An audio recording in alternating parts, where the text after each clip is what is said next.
Pioneer Bengal, বাণিজ্যে বসতে বাঙালি। Medica super speciality হসপিটালের উদ্যোগে বিশ্ব পরিবেশ দিবসকে মাথায় রেখে এক হৃদয়স্পর্শী অনুষ্ঠানের আয়োজন করা হয়েছিল, যেখানে কলকাতা পুরসভার 109 নম্বর ওয়ার্ডের সেই সব নীরব পরিশ্রমীদের সম্মান জানানো হয় যারা প্রতিদিন শহরকে পরিষ্কার রাখার দায়িত্ব পালন করেন।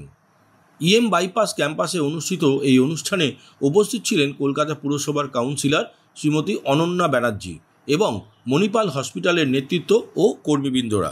ওই দিন এই অনুষ্ঠানে ওই ওয়ার্ডের পরিচ্ছন্নতা কর্মীদের বিশেষ সম্বর্ধনা ও তাদের সঙ্গে এক আন্তরিক আলাপচারিতার আয়োজন করা হয়েছিল।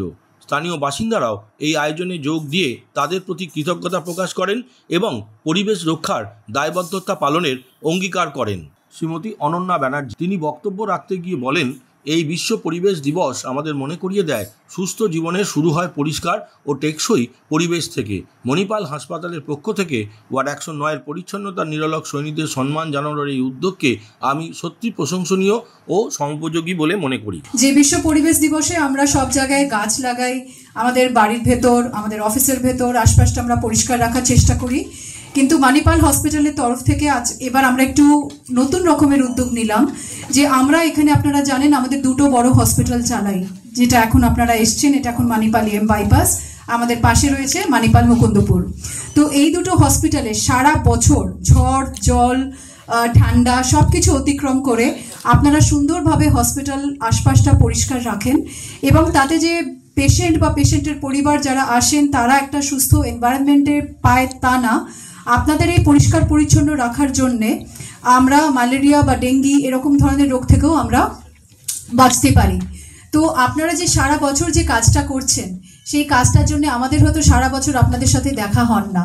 তো দিদির কাছে যখন আমরা গেলাম, আমরা ওনাকে রিকোয়েস্ট করেছিলাম যে আমরা এই উদ্যোগটা করতে চাই, এই দিনটা আমরা মণিপাল থেকে আপনাদের নামে ডেডিকেট করতে চাই, আপনাদের নামে উৎসর্গ করতে চাই, যারা সারা বছর অক্লান্ত পরিশ্রম করে আমাদের পারিপার্শ্বিক জায়গাগুলো পরিষ্কার রাখছেন। আমাদের কাছে আপনারা হচ্ছেন KMC hero, green heroes.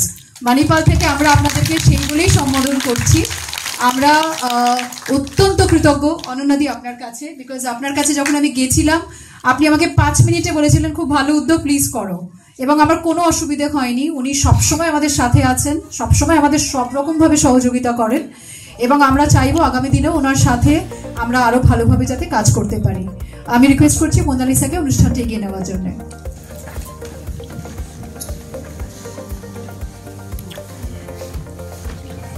Felicitate Ananna madam.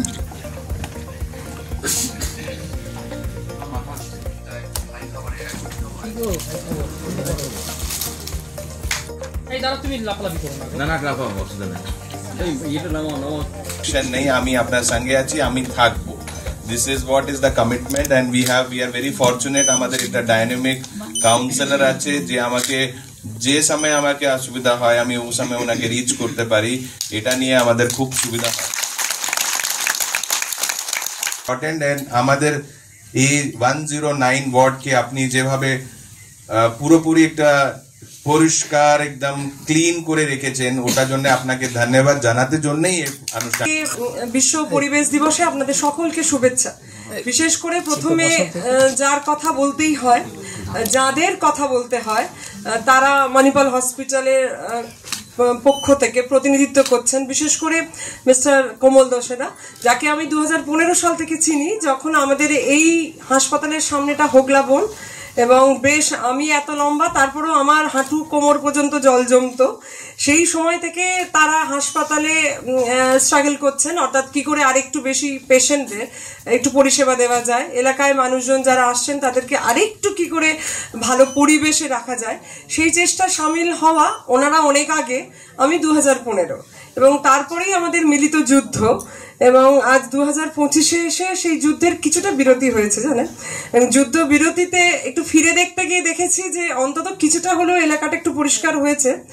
এবং এইরকম সময় আজকে গত একদিন আগে যে প্রচন্ড ঝড় বৃষ্টি হলো, বোধহয় পরশু দিনই হলো, 3 তারিখে লোকনাথ বাবার তিরোধানের অনুষ্ঠানে আমরা সবাই ব্যস্ত ছিলাম, বেশ কয়েক পশলা ভারী বৃষ্টি হলো, তাতে করে আমাদের এলাকায় জল জমেনি, জমেছে একটু, ক্যালকাটা গ্রিনসের কাছে ডামরো বাইপাসের ওই ছোট্ট অংশ, এছাড়া আমাদের এলাকায় খুব একটা জল জমার সমস্যা হয়নি। এই পরিষ্কার রাখা, সারা বছর ধরে কাজ করা, তার পিছনে যারা আছেন তারা আজকে এখানে এসেছেন এবং তাদের কথাই বলবো। বিশেষ করে একটা অভিনব উদ্যোগ, আমাকে সব ধরে এই এলাকার আমি জনপ্রতিনিধি, বিভিন্ন সরকারি বেসরকারি অনুষ্ঠানে যাই। মণিপাল ছাড়া আজকে আমার অন্যান্য বেসরকারি অনুষ্ঠানও আছে, কিন্তু সেখানে অনুষ্ঠানটার শুরুতেই গাছ লাগানো, বৃক্ষরোপণ, এবং অনুষ্ঠানের শেষেও বৃক্ষরোপণ। অর্থাৎ এই সোশ্যাল মিডিয়া এবং ইউটিউবের যুগে এখন আমি দেখেছি বিশ্ব পরিবেশ দিবস পালন হয় বৃক্ষরোপণের মধ্য দিয়ে। অর্থাৎ 5 জুন এনভায়রনমেন্ট ডে, সেটা এবং বৃক্ষরোপণ এটা একে অপরের সমর্থক হয়ে গেছে। অর্থাৎ আমরা প্রত্যেকেই প্রথমে একটা গাছ লাগিয়ে, গাছ লাগানো ভালো কথা, একটি প্রাণ একটি জীব, এটা খুব ভালো লাগে, একটা স্লোগানই তো আছে, সুতরাং একটা গাছ একটা প্রাণ, সবাই জানে। কিন্তু তারপর কি গাছ লাগালাম, তারপর সেটা কতক্ষণ থাকলো, কাগজ মানে ছাগলে খেলো না গরুতে খেলো, গাছটা কি সত্যি বাড়লো, গাছটা কি বড় হলো না ওখানেই মরে গেল? এই স্থায়িত্ব, ডিউরেশন, এই নিয়ে তো কোনো কথা হয় না। এবং আমি আরো অনেক প্রোগ্রামে অংশগ্রহণ করতে গিয়ে দেখেছি হয় অঙ্গীকার করা হয়। আমি বলছিলাম, কোমল দোসেরা জি ছিলেন এবং সোমা ম্যাডামও ছিলেন, আসুন সবাই ছিলেন। আমি বলছিলাম দেখুন, প্রমিস করা হয়, শপথ নেওয়া হয়, অঙ্গীকার করা হয়, এগুলো খুব ভালো, এগুলো সবই করার পর কি ডিউরেশন, স্থায়িত্ব নিয়ে তো কেউ আলোচনা করেন না। এবার কিন্তু আজকের তারিখে অন্তত দাঁড়িয়ে যখন আমরা আবারও সেই বিশ্ব পরিবেশ দিবস পালন করছি, আমাদের মনে করতে হবে যে আজকের যে নতুন যদি গাছ লাগাই তাহলে সেটা কতদিন, অথবা নতুন যদি কোনো অঙ্গীকার করি তাহলে সেটা কতদিন, কয়েক ঘন্টার জন্য না কয়েক দিনের জন্য, না 365 দিনের জন্য, এটা করতে হবে। অর্থাৎ আমি নিজে বিশ্বাস করি যে পরিবেশ দিবস শুধুমাত্র একটা দিন পালন নয়, 5 তারিখ এনভায়রনমেন্ট ডে ঘটা করে পালন করলাম, তারপরে আরো 364 দিনই কিছু করলাম না, হবে না।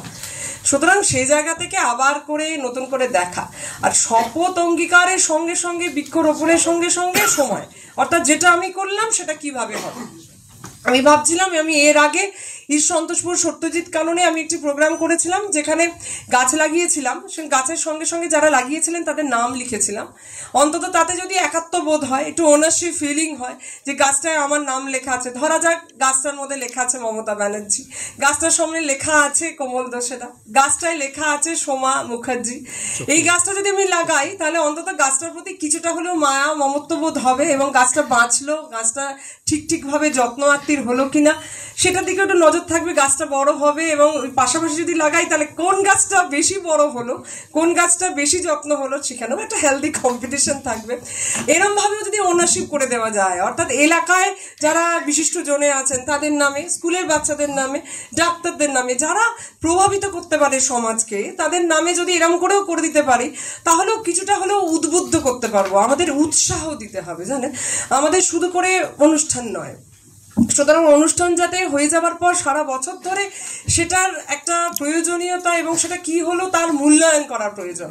সেদিক থেকেই মণিপালকে ধন্যবাদ জানাবো। ওরা এরকম একটি অনুষ্ঠান অর্গানাইজ করেছে যেখানে সমাজের বিশিষ্ট জনেরা, ধরুন সাহিত্যিক, কথাশিল্পী বা সিনেমা আর্টিস্ট অথবা গানের প্রখ্যাত মানুষজন, ডাক্তার বিখ্যাত মানুষজন, গবেষক, এই ধরনের তাদের সবাইকে ডেকে যে খুব একটা করে সম্মান জানিয়ে ঘটা করে মানে গাছ লাগানোর অনুষ্ঠান নয়, সারা বছর যারা আমাদের এলাকা পরিষ্কার করে সেই 100 দিনের মানুষজন, তাদেরকে আলাদা করে সম্মান জানানো, তাদেরকে আলাদা করে উৎসাহ দেওয়া, তাদেরকে মেমেন্টো জানানো। অর্থাৎ যে কথা আমাকে বললো এক্ষুনি বক্তব্য রাখতে গিয়ে সোমা, যে গ্রিন হিরোজ, এটা ভালো শব্দ, এই শব্দ বন্ধ আমার ভালো লাগলো। সুতরাং আগামী দিনে এই গ্রিন হিরো শব্দটাকে ভাইরাল করতে হবে এবং তার জন্য যারা সামনে আমার সমাজ মাধ্যমের বন্ধুরা রয়েছেন তাদের বিশেষ উদ্যোগ নিতে হবে। এখন যদি অনুব্রত মণ্ডলের কোনো কথা বলতাম তাহলে দারুণভাবে সবাই শেয়ার করতো, কিন্তু এটা তো কনস্ট্রাকটিভ কাজ, গঠনমূলক কাজ। কলকাতা কর্পোরেশনের 100 দিনের মানুষ, তাদের সম্মান জানানোর কাজ, তাতে উৎসাহ বড় ভাটা পড়ে যায়। সেই জায়গা থেকে বলবো, অন্তত আপনারা যারা শিক্ষিত মানুষজন, সমাজের বিশিষ্ট মানুষজন, দায়িত্ব নিয়ে একটা কাজ করেন এবং সংবাদ মাধ্যম তো সংবিধানের একটা 4র্থ স্তম্ভ বলা হয়। সুতরাং সেই জায়গা থেকে যদি এইটাকে ভালো করে প্রচার করেন, অর্থাৎ মণিপালে যে উদ্যোগ, যারা প্রতিদিন কাজ করছে সেই মানুষগুলোকে সম্মান জানানো, তাদেরকে মেমেন্টো দিয়ে, তাদেরকে আলাদা করে ডেকে চিহ্নিত করে তাদেরকে উৎসাহ দেওয়া, এটা যদি করতে পারি, তার সঙ্গে সঙ্গে পরিবেশ রক্ষার জন্য যা আমাদের প্রয়োজনীয় দায়িত্ব কর্তব্য, সেটা তো আমরা একটা দায়িত্ববান নাগরিক হিসেবে করবই, সেটা করা যায়, তাহলেই বোধহয় যৌথ প্রয়াস ঠিক হবে, ভালো হবে। আরও একটি কথা জনপ্রতিনিধি সরকারের পক্ষ থেকে বলি, দেখুন ভারতবর্ষ তো এখন 4র্থ বৃহত্তম অর্থনৈতিক দেশ, সুতরাং এগিয়ে গেছে। কিন্তু এর সঙ্গে সঙ্গে যেহেতু ভারতের পপুলেশন বেশি, অর্থাৎ ধরুন ভারতে 140 কোটি জনগণের দেশ, এবং এরপরেই চীন আছে, এই ধরনের বড় জনসংখ্যার দেশ যেখানে, সেখানে এবং গরিব, সেখানে সরকারের প্রায়োরিটি থাকে মানুষের বেসিক নিড বলতে অর্থাৎ তাদের বাসস্থান, তাদের খাদ্য। সে জায়গা থেকে কি করে বিনা পয়সা রেশন দেওয়া যায়, কি করে আরেকটু মানুষের হাতে টাকা পয়সা পৌঁছে দেওয়া যায়, সেটা স্বাস্থ্য সাথী হতে পারে, লক্ষ্মীর ভান্ডার হতে পারে, যে কোনো মাধ্যমেই সরকারের সেদিকেই প্রায়োরিটি বা ফোকাস থাকে। কারণ সরকারকে এগিয়ে যেতে হয়, এটা ডেভেলপিং কান্ট্রি, আমরা এখনো ডেভেলপড নয়, সুতরাং সেই জায়গা থেকে আমাদের রাস্তা, রোড, রেল, এয়ারপোর্ট সেদিকে ফোকাস করতে হয়, এবং আমাদের ফোকাসটা কম হয়ে যায় সোলারে, ফোকাসটা কম হয়ে যায় গ্রিন বিল্ডিংয়ে।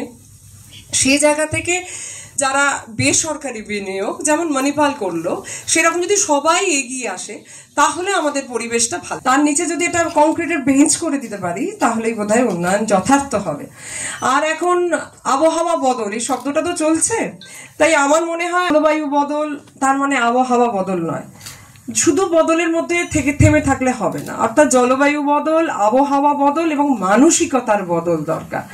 মনে হয় আমরা যে যদি একটা আরজিকরের মতন ঘটনা ঘটে, তাহলে আমরা রাস্তায় নামবো, তাহলে বোধহয় আন্দোলনে সামিল হতে, আন্দোলন হবে, বিপ্লব হবে। আমি বলছি, আমি নিজে বিশ্বাস করি বিপ্লব নিঃশব্দে হয়।